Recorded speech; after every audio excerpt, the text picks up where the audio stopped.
Welcome to the world of Why Wait Till Friday, a place where we keep it simple, intentionally find joy in the middle moments, and consistently stay comfortable. Enjoy today's courageous conversation. Welcome to our first ever Why Wait Till Friday podcast episode. We chose to do this episode in May because we want to honor all the moms out there, but more importantly, want moms to honor themselves. And I'm so excited to have you here because I feel that as a mom myself and as the visionary behind this brand, what really sparked the mindset and the desire that per se that I had to have a better life, to find joy, to live in the in-between was becoming a mom. And 21 years into this, I'm excited to hear about your journey as a young mom. You're at the early onset of this that I've been at for a long time. I'm a seasoned mom, but we share that together. So I'm super excited to hear about your process and your journey in motherhood. So welcome to this place. I'm very excited. Excited to have you in our pajamas. How does that feel? I love it. How does it feel? I love it. This bright light camera. Who doesn't like to be in pajamas? Correct. This is my favorite time of the day because I feel like we've conquered what we need to conquer when we put on our pajamas. Absolutely. I agree. So welcome to this piece of my life. I'm very excited to be here. I am a mom of a 15-month-old daughter, and congratulations. She's amazing. She's the best. So I guess one of my first starting questions of this podcast is, how did Wait Till Friday come about through, your experience with motherhood? I know you told me it was like influenced through motherhood. So I'd love to hear a little bit more about that. Of course. So I've been a clinician and a therapist in one way or another as a counselor for over 20 years. And I was privileged enough I've met so many humans on a very deep level, right? On a lot deeper than many others in just typical conversations. And I think that I worked so hard to be a good clinician that I didn't realize how much work I needed to do for myself. And when I became a mom and I brought a human into this world, I realized how important my role now within my own family was going to become. And I think that that's where my internal work started to happen. And it didn't have a name, but what happened is that I realized that in the midst of the chaos of mothering, of family, of work, there needed to be a way for me to not only find my joy, but feed my joy. And I think that's what I started to do to kind of heal from the chaotic pieces of my life, to heal from some of the emotional trauma that maybe I had experienced, so that then I could truly be the joyful mom that I wanted to be. And so I think that I was moved and shook by motherhood in a way to better myself, inspired by these children, by this child, my first child that I brought into this world. And then fast forward years into it, I gave it a name. And the name is Why Wait Till Friday. And it really is just a way to kind of put a label on what is this simplistic, intentional, and consistent approach to feeding our joy on the daily in the midst of the chaos of motherhood. Yep. I love it.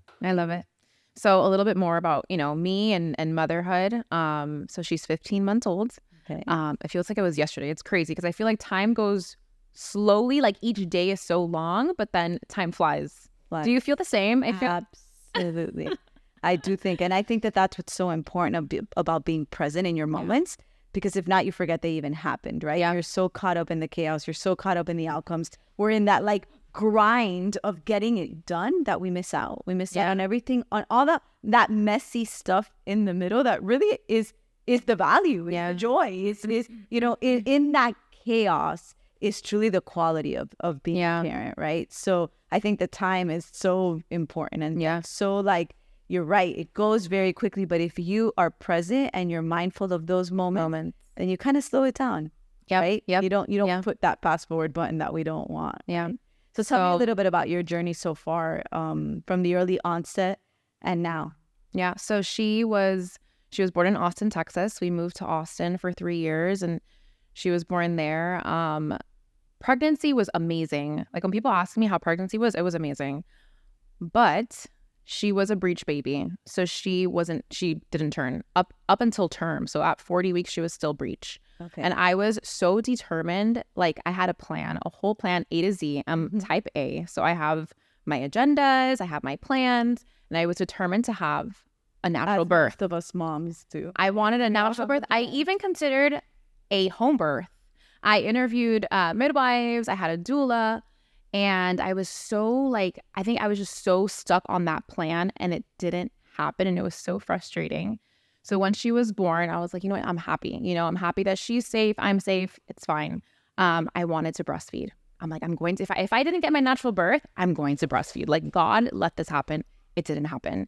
She was tongue-tied. I saw 4 lactation consultants. Like, it wasn't happening. And I was so, like, I wouldn't say I had postpartum depression. Again, I don't know what the clinical, I guess, diagnosis is of postpartum depression, but I was definitely so stuck on those 2 things that I really wanted that I was like blinded by, at least she's getting fed, right? Like, at least I'm healthy. But I was so upset by those 2 things that didn't happen for me.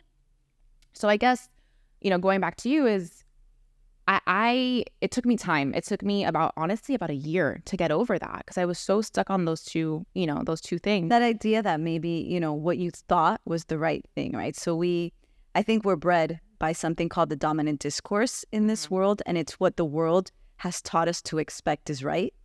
And sometimes our story doesn't align with that. Yeah. And I think it's so important to understand that what we plan is not always what happens, and that there is a plan B, there's a plan C, there's other ways for things to navigate. Yeah. But I think, again, we get so stuck on the verdict and the outcome of what is supposed to happen because that's what we were told, that's what we read, that's what we think is the best. And as a mom, when those things don't happen, we feel in some way or another like there's a failing. Like we failed. Yes. And getting back up from that requires a tremendous amount of resilience and a tremendous amount of desire. Tell me a little bit about how you kind of got up from that idea that you felt like you had not met what you thought was the expectation. I think it's really speaking to yourself and almost forgiving yourself. Like, I feel bad that I put myself through that, you know, because it was really just myself. It was just my mind being hard on myself, right? And I think there's a saying, I don't know exactly what it is, but it's like, if you have a plan, God laughs or something, right? Like, I don't know how it goes, but it's so true. Like, don't stick to these plans. And I think one thing I've really learned in motherhood is to surrender. Like, there's going to be nights where she's not going to want to sleep. And I'm so focused on, oh my God, I have to go back to the computer because I have to write this email. And it's like, Alexia, just surrender. Like, be present in this moment. If she's crying and she wants mommy and she only wants mommy, surrender. And say that again. Say that word again. I surrender. And it's so, I think in times of chaos and times of frustration, I catch myself about to get frustrated and I'm like, just surrender. Like, so that would be like okay. your key word, right? Yeah. So when you surrender and when you accept, then you can embrace. Yeah. Because with acceptance comes this ability to see clear and to embrace what's really happening, right? So instead of being fixated on what it's supposed to look like, you enjoy what it looks like, right? And that's the in-between. Yeah. That's what Why Wait Till Friday is all about. That's how you can apply this mindset to motherhood. Is like, wait a minute, this seems chaotic. This is not the outcome that I'm looking for. This is not what I wanted for my life, but this is what is. And this is where the joy is. It's in the in-between of what I thought was and what truly is the truth. Yeah. So you have this beautiful daughter, you have this beautiful life, and if you're fixated on what it's supposed to look like, you're not enjoying what it is, right? Yeah. And so I love that word surrender. I think we're going to add it to our Why Wait Till Friday key words because there is so much. Yeah. It's like the one thing I've learned. Like, and it's a very simplistic term with so much meaning, right? To be able to say, you know what, I am going to surrender to my moment and I'm going to enjoy just embrace it. Like, if she's screaming and I can't get back to that email or I can't, you know, finish eating dinner with my husband, like, just, and I think I learned that very early on. Like I said, I didn't get my natural birth. I wasn't able to breastfeed, you know, so I think surrender has been like the key word so far for me in motherhood. I think I was telling you earlier, you know, between last night, I was working till midnight, right? And then this morning, I'm like in a rush. I have work on my mind. And I caught myself waking up this morning. I get dressed and I just run past my daughter and past my husband while they're eating breakfast. And I just get on the computer. And as I sat on the computer, I'm like, I didn't say good morning to my daughter. Like, I always carry her in the morning. We dance in the morning. And I didn't even acknowledge her because I was so focused on work. And so, I know there's no like answer for this, right? But like you as a person who is, a sister, a wife, you have two businesses, like how do you do it, right? Like how do you do time management? Because that's so hard for me and it's only been 15 months. Like it's going to get worse. How do I do time management? And so, is there a way to truly manage time? I don't think so, but I think there's a way to manage ourselves, right? And I think that having a good relationship with the word no has become an essence for me in order to be able to be. That's so important. Yeah. I feel like a lot of women have, well, at least myself, have such a hard time saying no. Right. And so hard. I think, and this is actually such a good question that puts a lot of thought for me, because I think when I first became a mom, I said yes to everything. I was everywhere and nowhere. Yes. All the time. Right. And I worked and I had all these goals, from a professional standpoint as a mom. And I had all these goals internally. I wanted to work on myself, as I said, obviously, with my own emotional chaos. And what I realized is that everything requires time. Yeah. But I am in charge of that. So I can't necessarily manage time, but I can manage myself and what I want to accomplish. So if I'm going to spend 10 minutes being a mom with one of my children, then that's what I'm going to do for those 10 minutes. And if I'm going to be at work and I'm going to be giving the people at my work my time, then that's what I'm doing. But I can't be everywhere at the same time. Yeah. It doesn't work, because then I'm nowhere. And then what was happening to me, especially early on in motherhood, is I felt like a week would go by and I was at everything and I was everywhere, but I couldn't remember any of it. Yes. I really wasn't there. Yeah. Where now I may not be everywhere, but when I'm there, I'm there. And I make an intentional effort to be present. Like if I'm going to sit at a game and watch my son play, I'm going to be at the game and I'm going to watch him play. And while I'm there, because I have this philosophy of why wait till Friday so ingrained in me, I'm very, very conscious of thinking to myself, I am here. Yeah. This is a middle moment and it matters and I need to honor it. I shouldn't just let it happen. Right? So it's very intentional. To answer your question, there's an intentionality behind it. There's a good relationship with the word no, because when I can say no to something, I'm saying yes to something that takes priority. Something else. That takes precedence. I love that. Right. That's and very so true. I think the goal of that is, and how to manage it is by managing yourself and what truly matters to you. I know this sounds like a silly question, but do you have like a rule with your phone on the weekends and work? Because sometimes my husband's like, you're here, but you're not here because you're answering emails. You're still looking at your phone, even if it's the weekend. So do you have a rule? Like that's actually great. So I don't like rules because I rebel against rules. Okay. So I don't necessarily call them rules, but or boundaries, maybe. Right. Okay. That's a good way that I can think. So not necessarily, but again, from an intentional place, I try to, as a family, remind each other that when we have our phones, there is a violation of the quality of time that is existent. So when I bring that to the surface, we all make a conscious effort to connect, right? So like, for example, now the summer's coming, and one of the things on a workout the other day, I always think pretty aggressively on my workouts, and I was thinking, and I said, you know what? This summer, our fun is not going to include cell phones. So if we pick a day that's going to be like our family fun day, that day we're going to put the phones down. Not because I think there's anything wrong with it, but it's because we get so caught up in it, whether it's work, whether it's social media, whatever it may be, that it is a gap between ourselves and the fun that we can be having with each other. Right. So there is no set rule or set way, but I think when you have a clear idea that it is, like I said, I think it's a barrier between the quality of time. So you can have a ton of quantity of time, but that doesn't necessarily equal quality. So if you work from home and you're at home with your family all the time, that doesn't mean you're really together. Oh, absolutely. There's days, so my husband and I, it's like a joke. Like we will go the whole day. We both work from home, and Zole is at home with us too. Sometimes him and I will lay down in bed right before bed, and I'll look at him and I'll say, "Hi, how are you?" Because we So that would be your middle moment right there. Right when you say to him, hi, how are you? You should both look at each other and be like, this is our middle moment. We acknowledge each other's existence, right? Because we're working from home and, you eat breakfast, but I'm on my laptop, he's on his laptop, and you're not present, right? And so we don't have that moment to be present until we go to sleep sometimes. And I'm like, how are you? Like, we've been together all day. Right.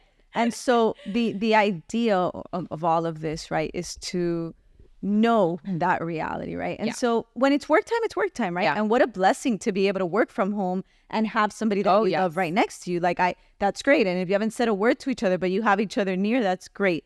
But there also has to be that same commitment to, like, I want to connect. Yeah. I think years ago, I didn't experience this as much when my oldest was little, because there wasn't this, socials and the phone was much more limited. Where now, it's definitely something to think about. But I don't like to say, well, phones are bad, because I think that then that creates the rebelling approach. I think it's more of like, what is this phone doing to us today? Like, has it allowed us to connect? Like, it's helping everybody see that it is not allowing us to truly connect, so that everybody makes a conscious decision to put it aside so that we can create that quality of time. Absolutely. Think about the quality of the in-between, right? Of that time that could really just be sitting on the sofa and chatting, but that's of great value. Yeah. And so I think, like, right now, so Leigh's at this age where she either has mamitis or she has papitis, right? Lately, it's been mamitis. And I feel like I try to be very intentional with my phone around Soleil. I don't want to be in the playpen with her, right? Or in her room with her, and I'm on my phone. Right. So the other day, he's like, she only wants you. What's going on? I'm like, put your phone away and see what happens. When you are in the room with her, put your phone away. Just put it away. And he even saw a difference that she wants to interact with him more because he's not on his phone. Right. But it's even just looking at your phone for 5 minutes to answer an email, then you get caught up with something else. And then you catch yourself, oh my God, it's been 30 minutes and I've been on my phone in the room with my daughter. Correct. Where I could have spent time with her. And I think one of the greatest gifts at us as parents and as mothers, because we're moms, that we give our kids is through modeling. So I think, a lot of times we'll be like, well, get off your phone, but we're on our phone. Yeah. Right? How ineffective is that? So I think that if we model what we want to see in them, then it's contagious. Yeah. So always keep that in mind, right? Soleil is watching. I know. It's crazy. And she picks up on everything. Everything. And if you can live your life remembering that she's watching, then your intentions in this life will really stay pure, and you'll do good for yourself because you want to do good for her. Yeah. Because that takes me to this place where, at the early onset of our chat today, I said, it's not only to honor moms, but to make sure that moms are honoring themselves. And I think that we have to show our children that we matter, that us as humans is of great value. If we give all of ourselves to them and we are an empty soul, they feel that. And if we model to them that self-love is an action and that it is important to care for ourselves, they see that too. Yeah. And then they'll do it for themselves. Absolutely. That is correct. What good is it? I have a daughter who's 18, and she's a huge part of my life. And what good is it if I tell her that it's important to love and respect herself and it's important to prioritize herself if I'm depleted? Yeah. If I'm empty, I'm not showing her that. You're not being the role model. The greatest gift I give them is to make sure that there's value in me. And the only way I can show them value in myself is through action. So putting away my phone, it goes down to that same thing, is like, I'm modeling that you're important to me. Yeah. I'm modeling that I want to have this conversation with you. So I think that kind of answers your question. So I would love to hear a memory that you have from a specific Mother's Day. Is there a specific, in all these years of being a mom, is there a specific Mother's Day that really stands out to you? I'd love to hear, If so, I've been a mom for 21 years now. And I'll say this, I don't know if there's a specific Mother's Day, but when I first became a mom, what I thought Mother's Day looked like was the following, you know, like a super nice brunch at a super nice place where we all dressed the same, where we had to be somewhere at a certain time. And so the majority of my morning was making sure that we all looked perfect, that the reservation was where it was supposed to be, that we got there on time. By the time that I got to the brunch, I was exhausted. Today's world, my Mother's Day is simplistic. It's The middle no moment. schedule. Absolutely. moment. There's no schedule. I don't want to dress up.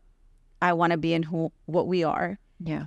And there's a lot of quality time. So I would say that my most memorable Mother's Day have been the latter ones where we've kind of just enjoyed one another. Yeah. We've connected without an agenda.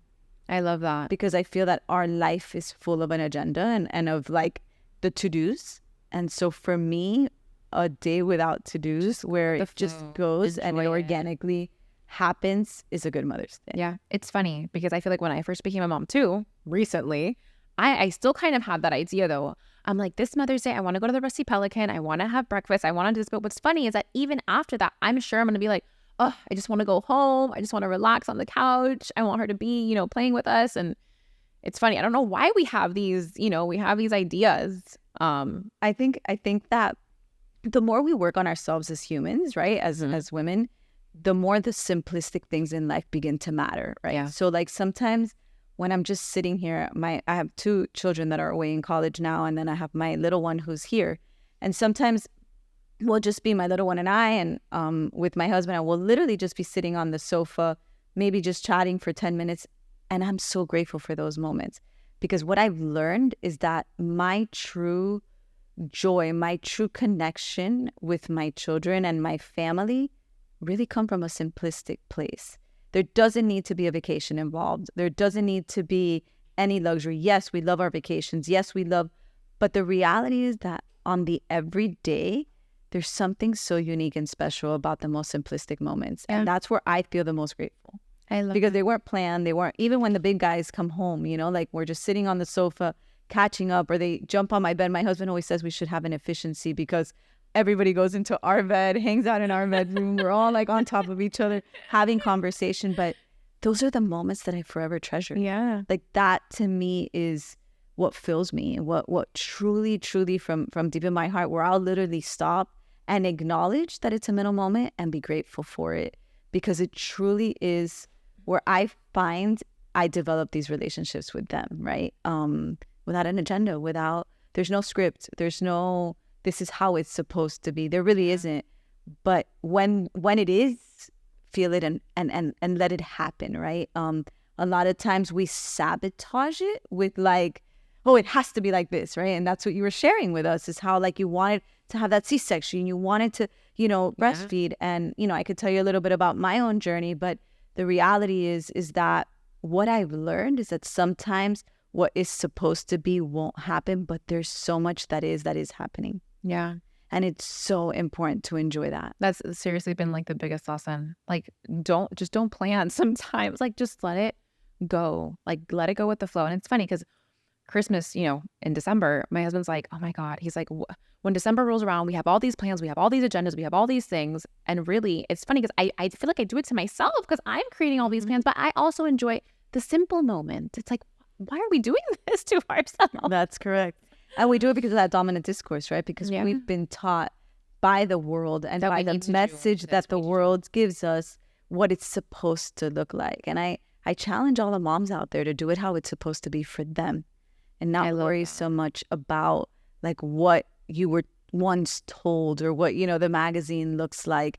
Because the reality of it is that you're the author of your own story. And as moms, you know, I always say that. That's like my quote. My sister Really? told me that when I was little, and I always say that. I love it.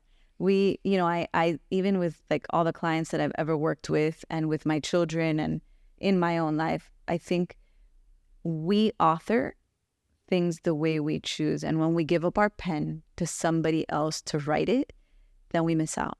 Yeah. And when we go to the brunch because that's what we were told we're supposed to do, we're missing out on what we really wanted to do. Now, if we go to brunch because we choose to and because we're happy there and because we want to be there at a certain time and we want, then it's a choice. Yeah. But when we do things because we think it's what's supposed to be, we lose There's so ourselves. much pressure. And Of like, course. yeah. And so I guess I'll, close this up with, is there a message that you have for, our viewers and all the moms out there, especially for this Mother's Day? Anything that you'd like to say? So I think there's two things, if you don't mind, I'm gonna say two. One is keep it simple, stay intentional, be consistent, and love yourself. The greatest gift you give your kids is letting them know that you matter. I love that.